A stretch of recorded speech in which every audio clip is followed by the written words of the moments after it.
আমাদের সাথে আজ রয়েছেন আপিল বিভাগের সাবেক বিচারক বিচারপতি এইচ.এম. শামসুদ্দিন চৌধুরী। বিচারপতি এইচ.এম. শামসুদ্দিন চৌধুরী, আপনাকে স্বাগত আমাদের অনুষ্ঠানে। আমাদের সাথে আরও থাকছেন আসিফ নজরুল, অধ্যাপক আসিফ নজরুল। আপনি আমাদের সাথে যুক্ত হয়েছেন, সময় দিয়েছেন, সেজন্য আপনাদের প্রতি আমাদের সবার কৃতজ্ঞতা। কতগুলি প্রশ্ন আছে যেটাকে আমরা আসলে একসাথে গুচ্ছ প্রশ্ন বলতে পারি। আপনি যদি আমাদেরকে একটু টু দ্য পয়েন্ট উত্তর দিয়ে আমাদের যদি একটু আলোকিত করেন। আমরা এটি প্রশ্ন করতে চাই। আমরা বেশিরভাগ সময় দেখি যে অনেক সময়ই দেখেছি যে অন্য বিষয়ে আন্দোলনের মধ্যে একটা রাজনৈতিক চাহিদা বা চাওয়া ঢুকে যায়। এই ক্ষেত্রে যেমন শেখ হাসিনার পদত্যাগ করা বা এই সরকারকে চলে যেতে বলা, এটিকে আপনি যৌক্তিক মনে এই বিষয়ে কি, বা এটা সংস্কার করা, এই বিষয়ে কি আপনি প্রধানমন্ত্রী শেখ হাসিনার অবস্থানের কোনো পরিবর্তন দেখেছেন? এটি শুরুতেই কখনো কোটা আন্দোলন ছিল না। এটি শুরুই হয়েছিল এই সরকারের পতন ঘটানোর এক মহাপরিকল্পনার অংশ হিসেবে।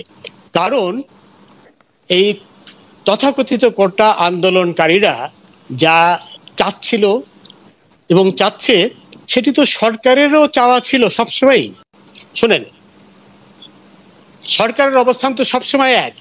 তারা চেয়েছিল যে কোটা যেন বিলুপ্ত করা হয়, এবং সেই বিলুপ্তি করার উদ্দেশ্য নিয়েই সরকার কিন্তু হাইকোর্টের নির্দেশনা, হাইকোর্টের রায়কে আপিল বিভাগে আপিল করেছিল একটি প্রার্থনা করি যে কোটা যেন বিলুপ্ত করা হয়। সেটি তো সেই ছাত্ররা যারা কোটা আন্দোলনের কথা বলছে তাদের ইচ্ছা ছিল। তো সেই পরিস্থিতিতে তাদের আন্দোলন করার তো কোনো প্রশ্নই ছিল না। তারা একটি অসৎ উদ্দেশ্য নিয়ে মাঠে হাজির হয়েছিল। জাসির চৌধুরী, আপনি বলতে চাইছেন আপনি বলতে চাইছেন যে সরকার কোটা বাতিলই চাইছিল, মানে শেখ হাসিনাও কোটা বাতিল চাইছিলেন 10 জুলাই 2024 তার আগে থেকে, শুরুর থেকেই তো কোটা বাতিল দিয়েছিল। বলেছিলেন কোটা মুক্তিযোদ্ধার নাতিদের জন্য থাকবে নাকি রাজাকারের নাতিদের জন্য থাকবে, এটা কি মনে করায় দেয় যে উনিও চেয়েছিলেন কোটা প্রথা বাতিল? শোনেন, আমরা তো উনি কি বলেছেন সেটা পাশে রাখেন, কিন্তু ঘটনা হলো এই যে সরকার তো আপিল করেছিল হাইকোর্টের রায়ের বিরুদ্ধে। হাইকোর্ট বলেছিল কোটা থাকবে, এবং সেই রায়কে চ্যালেঞ্জ করে সরকারই তো আপিল করলো আপিল বিভাগে, এবং ছাত্রদেরকে বলেছিল যে এইটি আপিল বিভাগের একান্ত সিদ্ধান্ত, এখানে সরকারের কিছুই করার নেই। খালেদ, তুমি বলেই বলছি, তোমাকে সবসময় তুমি বলি, তুমি তো খুব ভালো করেই জানো দেশ তো সংবিধান দ্বারা পরিচালিত হয়। সেই অবস্থায় যখন আপিল বিভাগে মামলাটি বিবেচনাধীন, তখন তো শুধু বিচারকই না, সর্বোচ্চ আদালতের একজন জুরিস্ট বটে, কিন্তু আপনি কি সত্যি এটি বলছেন যে সরকার এটি চেয়েছিল? সরকার আপিল করেছে, সরকার না চাইলে সরকার অ্যাটর্নি জেনারেলকে এই ব্রিফই দেয় নাই যে কোটা বাতিলের পক্ষে গিয়ে কথা বলো। এই ব্রিফ দিয়েছে আন্দোলন শেষ হওয়ার পরে 18 আগস্টের পরে। প্লিজ তুমি পিটিশনটা দেখো। পিটিশনের অ্যাটর্নি জেনারেল সর্বোচ্চ আইন কর্মকর্তা গেছিল, সেখানে কোনো ডেপুটি অ্যাটর্নি জেনারেল বা অতিরিক্ত অ্যাটর্নি জেনারেল যায়নি। সেখানে আপিল করেছিল সেই হাইকোর্টের রায়, অর্থাৎ কোটা বাদ করার প্রার্থনা নিয়ে আপিল করেছিল। তো এই ঘটনার পর তো এই ব্যাপারে আর দ্বিমত পোষণের কোনো অবকাশই থাকে না। সরকার চেয়েছিল এই কোটা বাদ করতে, কিন্তু এই সাধারণ ছাত্ররা তো এটা বুঝতে পারেনি। সাধারণ ছাত্রদের বোঝানো উচিত ছিল যে এটি সরকারের হাতে নয়, এটি আপিল বিভাগের হাতে। কারণ সাধারণ ছাত্রকে না, অনেক জ্ঞানী গুণী লোকও কিন্তু জানে না যে সরকার আর সুপ্রিম কোর্ট সম্পূর্ণ আলাদা দুটি সত্তা। সুপ্রিম কোর্ট সরকারের অংশ নয়, এবং সুপ্রিম কোর্টের বিচারপতিরাও সরকারের কর্মকর্তা নয়। এই জিনিসগুলো বোঝানো হয়নি। এখন এটি তো একটা প্রক্রিয়ার ব্যাপার। হাইকোর্টের রায় পেল, সেটি জমা দিল, সেখানে তারা লিভ টু অ্যাপিল অ্যাপ্লিকেশন করছিল, এটি একটি প্রক্রিয়ার ব্যাপার। কিন্তু তারা তো আর আপিল বিভাগের রায় তো আর খণ্ডন করেনি বা করতে পারে না। খণ্ডন করলে তো তারা আদালত অবমাননার দায়ে অভিযুক্ত হতো, যে রায় দেওয়ার আগে রায়টি হয়েছে 21 জুলাই। প্রধানমন্ত্রী 17 জুলাই জাতির উদ্দেশ্যে ভাষণে কি করে বললেন যে তোমাদের রায় পছন্দ হবে তোমাদের? How could she no? না, না, আশা করি পছন্দ হবে এই কথা নো বলেছি, নো কারণ নো নো এখানে এখানে নো হ্যাঁ, মানে এখানে কথা হলো হ্যাঁ, বলেছে যে তোমার রায় প্রধানমন্ত্রী তো আর হাইকোর্ট সুপ্রিম কোর্ট পরিচালনা করে না, তাই না? মনে তো এখন হয়ে কথা করবে, হলো মানে এই কথা তো মনে হচ্ছে যে না করে। না মোটেও না, মোটেও প্রধানমন্ত্রী ওই ধরনের কোনো কথাই বলেনি, এইভাবে টুইস্ট করা তো ঠিক না, শোনি ছিল না। জাসির চৌধুরী, আমরা আবার একটু আসবো আপনার কাছে। একটা বিষয় আপনার কাছে একটু জানতে চাইবো যে এই আন্দোলনটা সম্পর্কে বা আন্দোলনের মধ্যে যারা সম্পৃক্ত হয়েছেন, যারা সমর্থন করেছেন, যারা রাজপথে নেমেছেন বা যারা দূর থেকে এটি দেখেছেন, তাদের অনেকের মধ্যে অনেক ধরনের ধারণা আছে। কেউ কেউ বলছেন যে ছাত্রদের এই কোটার আন্দোলনটাকে আসলে একটা রাজনৈতিক আন্দোলনের রূপ দেওয়াটা বা এটাকে করা, এটা আসলে ঠিক হয় নাই। কেউ কেউ বলেছেন যে তারা নিজেরা আসলে আন্দোলনে ইনভলভ হন নাই, কিন্তু কোমলমতি শিশুদেরকে একদম সামনে ঠেলে দিয়েছেন। তারা হয়তো আশা করেছেন যে তারা মারা যাবে, আমরা এসে ক্রিমটা খাবো। কেউ কেউ নিরাপদে থেকে অনেক জ্বালাময়ী কথা বলেছেন। তাতে আসলে এই ব্যাপারগুলিকে আপনি আসলে কিভাবে দেখেন? অনেকে সাংবাদিক এবং শিক্ষকদের ভূমিকা আসলে কি হওয়া উচিত সেটি নিয়েও প্রশ্ন তুলেছেন। স্যার, আপনি নিজেও দেখেছেন, আপনি যদি একটু আপনার মতটা একটু বলতেন। আপনারা যদি এটা চিরস্থায়ীভাবে চাইতেন তাহলে সেখানে তো মুক্তিযোদ্ধার কথাই বলতেন। আর আপনি সাধারণ যুক্তিতে চিন্তা করেন, আজকে আপনার এই যে জিয়াউর রহমানের পরিবার কি অনগ্রসর, তাজউদ্দিন সাহেবের পরিবার কি অনগ্রসর? ঢালাওভাবে ওনারা অনগ্রসর হয় কিভাবে, ঠিক না?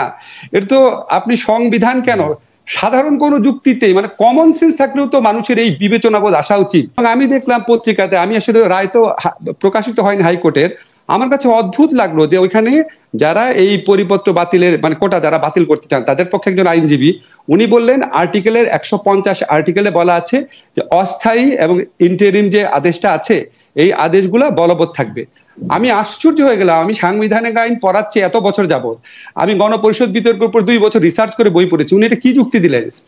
ওইখানে যে 150 যে প্রোটেকশনটা দেওয়া হয়েছে এটা এই কারণে দেওয়া হয়েছে 72 সনের ডিসেম্বর মাসে আমাদের সংবিধান কার্যকরী হয়, আর এই 72 সনের সেপ্টেম্বরের পরিপত্র অনুযায়ী এই নিয়োগটা হয় 73-এ।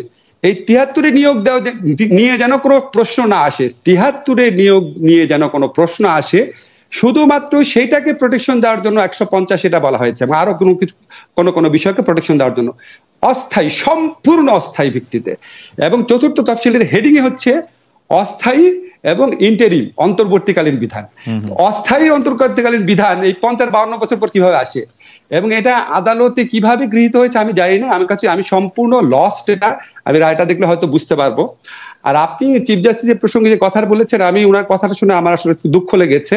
কারণ কি, আমাদের তো রাজপথে আন্দোলন করার অধিকার সব মানুষের আছে, এটা সংবিধান সম্মত অধিকার।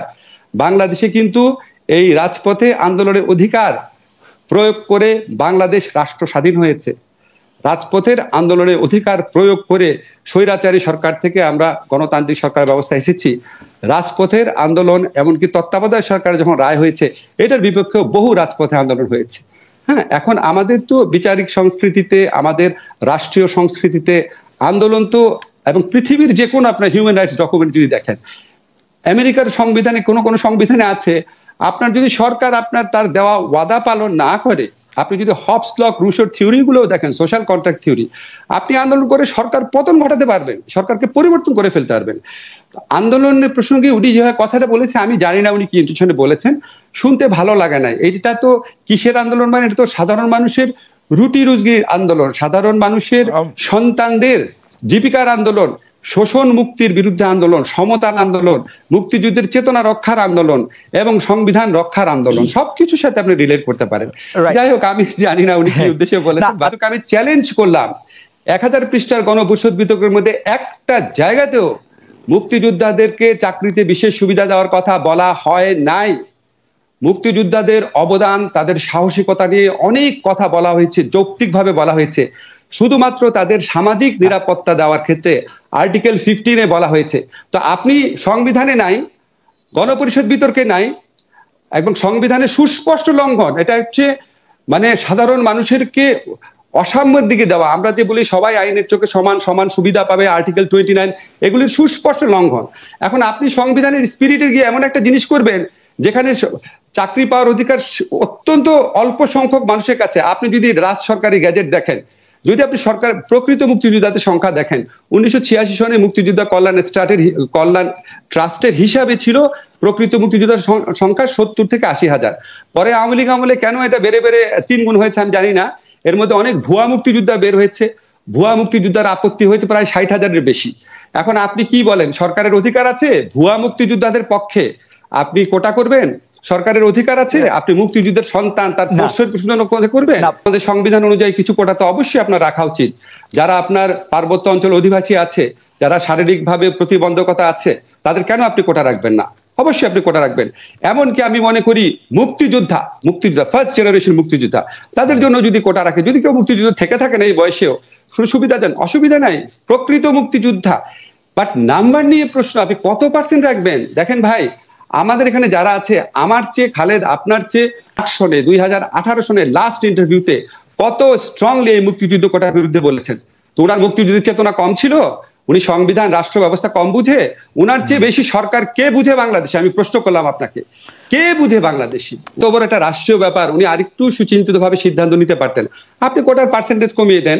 এখন আপনি যারা পার্বত্য অঞ্চলের অধিবাসী আছে, আপনি যদি তাদের জন্য 5% কোটা রাখেন, তাহলে তো অরাজকতা হয়ে যাবে। আপনি 5% পাবেন না, 1% রাখেন।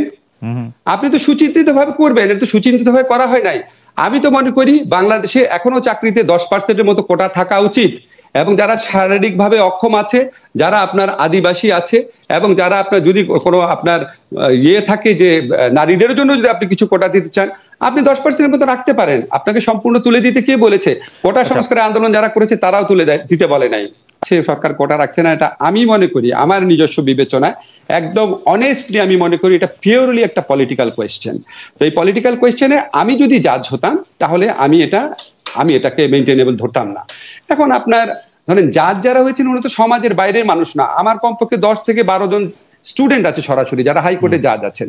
এখন আমি তো তাদের প্রত্যেকের কি একই মানসিকতা? এখন উনি কোন বিচারিক বিবেচনা নিয়েছেন আমি জানি না, তবে ডক্ট্রিন অফ পলিটিক্যাল থিওরি অনুযায়ী এটা নেওয়ার কথা না। আরেকটা কথা হচ্ছে, ধরেন আপনার এক প্রসঙ্গটা তুলেছিলেন আগে, একটু বলছি যে এই ধরনের কথা আমি সামাজিক যোগাযোগ মাধ্যমে দেখেছি যে